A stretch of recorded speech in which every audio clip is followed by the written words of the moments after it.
Hi everybody, my name is Hannah. I'm sure my dad has told you a little bit about me before, but I go to Washington State University and am studying to be an elementary school teacher. And I'm thinking about teaching 6th grade so far, which is why I was really excited to come in this week and meet you all and help out. But unfortunately, since I can't do that, I'll be reading Dead End and Norvelt for you, starting on chapter 15. Mom was reading the house obituary in the newspaper and taking the last sips of her coffee before she went to work. "This is a really sad obit," she remarked when I entered the kitchen and opened the refrigerator door. "Honestly, Miss Volker should just leave and go live with her sister in Florida." "But she won't until she's the last original Norvelt person left standing," I explained, and pulled out the milk. "She promised Mrs. Roosevelt she'd nurse this town to the end." Dad overheard us on his way out the door. "Well, when she finds out about my new top-secret job," he said in a muffled voice full of intrigue, "she might change her mind. 'Cause there'll be no town to nurse." "What do you mean by that?" Mom and I called out. "You'll see what I mean later," he said, teasing us as his voice trailed off. Then he was gone. I turned back to Mom, who shrugged. "Well," she said as she rinsed her coffee cup, "I'd hate to see these old folks move on to the next world, but for some of them it might be for the best." "How can dying be good for you?" I asked. "When living is worse," she replied matter-of-factly. Then she turned toward the door. "Clean up your room before you go do your outdoor chores. And don't forget to feed the turkeys," she said. "They get mad when they're hungry, and they take it out on War Chief." I nodded. Once I finished eating, I slunk back to my room to put on my work clothes, which were stiff with dirt. Then, when I went outside with my new birthday shovel, I got back to digging the bomb shelter. I had asked Dad what size it needed to be, and he said that the hole should be as large as a swimming pool. So far, it was about the size of a bathtub. I had just thrown the shovel full of dirt out of the hole when I noticed a human shadow hovering over me. I looked up, and it was Mr. Spitz.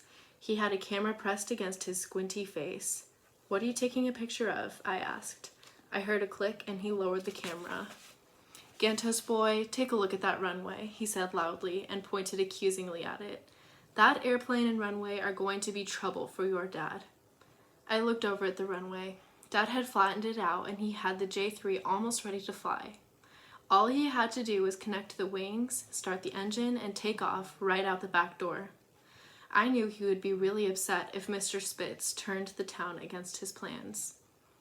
"I can see by the look on your face that you don't want to disappoint your dad, do you?" Spitz asked.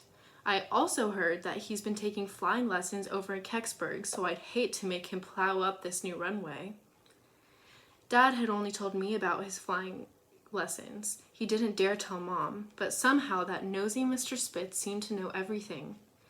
"You're right," I said. "I don't like to disappoint my dad." "Then I have a way that you can help him avoid trouble and keep his runway," he barked. The louder he spoke, the more I lowered my voice. "What's that?" I asked. He turned his ear toward me. "Trot down to the hardware store and buy me a tin of 1080 poison. I got some vermin to kill up at the dump." He pointed toward Fenton's gas station. The dump was just beyond it, and sometimes the rats came out of the murky old mine shafts and swarmed over the dump, and then it spread out into everyone's house and garden. It was disgusting to find knots of them gathered hungrily on the back porch. "Why can't you just go down there yourself?" I asked. "On your tricycle." "I hurt my leg," he groused, and pulled up his pants leg. The side of his calf from his ankle to his knee was darkly bruised and swollen. When I went after those Hell's Angels, one of them was lagging behind, and he drove by and kicked me in the leg, and I crashed my trike. Which reminds me, while you're at the store, get me a tube repair kit for my tire. Boy, if I'd had that baseball bat in my hand, I would have knocked that Nazi helmet off his head. I thought it was probably pretty good he didn't have that bat. The Hell's Angel would have taken it and knocked his head into the next country. "And then, at the fire the other night," he continued, "when I was trying to rescue some ceramic pots, I tripped and hurt it again." "Well, I'm grounded," I explained in a whisper, and shrugged my shoulders. "Can't leave the property." "What'd you say?" he shouted, and screwed his finger into his ear, and then popped it out and stared at the waxy amber tip. "Now, are you going to help me, or do you want me to make sure your dad is grounded too, if you know what I mean?" His awful voice made what he was saying even more of a threat. "What about the gutter ticket?" I asked, with my voice raised so that he could easily hear me. I'll make that fly away too, he said reluctantly, grimacing a bit because of the pain in his leg. I had planned to offer him my $2 bill as a partial payment on the ticket, but now I could spend it on myself. It's a deal, I said, and pulled myself out of the hole. When I stood up, I knocked out my hand and he slapped $5 into it. I gave him the shovel. Lean on this, I suggested. I'll be right back. And not a word to your girlfriend, he said in a gruff way, or else. I took off running through the backyard paths and behind the hedges. When I passed Miss Volker's house, I ducked way down as I ran because I didn't want her to ask what I was up to and then get it out of me that I was doing a favor for Mr. Spitz, who would trigger a tirade that I didn't have time to endure. I was quick, and when I got to the hardware store, I made a mad dash for the front door and scooted inside, because if Mom saw me from the open pants factory windows across the street, she'd ground me for another year. I caught my breath, then quickly got the 2-patch kit from the shelf and went up to the cash register. I didn't know the man behind the counter, because the hardware store had been bought and the new owner hired people from outside of Norvelt. Can I help you? He asked as he cleaned his fingernails with a small red pocket knife. Yes, I replied, and I looked at the tiny spirals of dirt rolling along the stained blade of the knife. I gulped for breath. May I have a can of 1080? I put the tube kit and crumpled $5 bill on the counter. You'll need a note from your parents before I can sell poison to you, he said plainly. That stuff is deadly. It's for Mr. Spitz, I explained. He works for the public good. He hurt his leg, and I'm helping him out because he has to kill all the rats. I pointed like a scarecrow toward the dump. I guess that's okay, he allowed. I know old Spitz. But you have to sign this sheet saying that you bought it. Some new law. I would have signed anything. I wanted to just slink out of there as quickly as I could before anyone entered the store who knew Mom or Dad and might mention they saw me there. As I read down the list of names on the sheet, I saw that Mr. Huffer was the last man to sign it. The thought of rats living in his coffins gnawed in my stomach as I signed my name. When I looked up from the paper, the man was staring directly into my face, as if he recognized me from a post office wanted poster.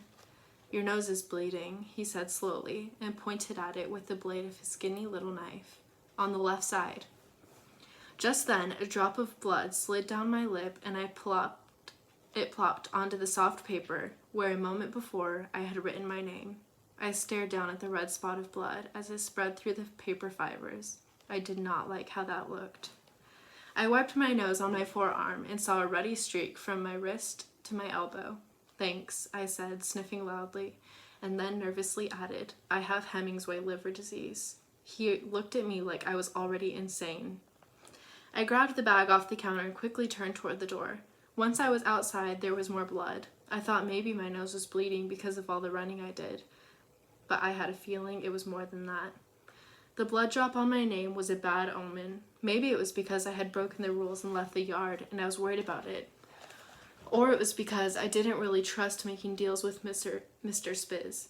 Then again, maybe it was the way the hardware store man made me sign my name on the paper like I was up to no good.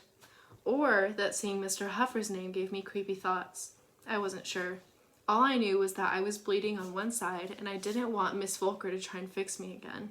Her hands were getting worse and worse. I trotted back up the path and found Spitz sitting awkwardly on the picnic table bench. He was rubbing his sore leg and grimacing. When I stopped in front of him, I was pinching my nostrils shut with one finger and whistle breathing through my other nostril. I gave him the bag. You should get yourself a tricycle like I have, he suggested. It's a great way to get around without wearing yourself out.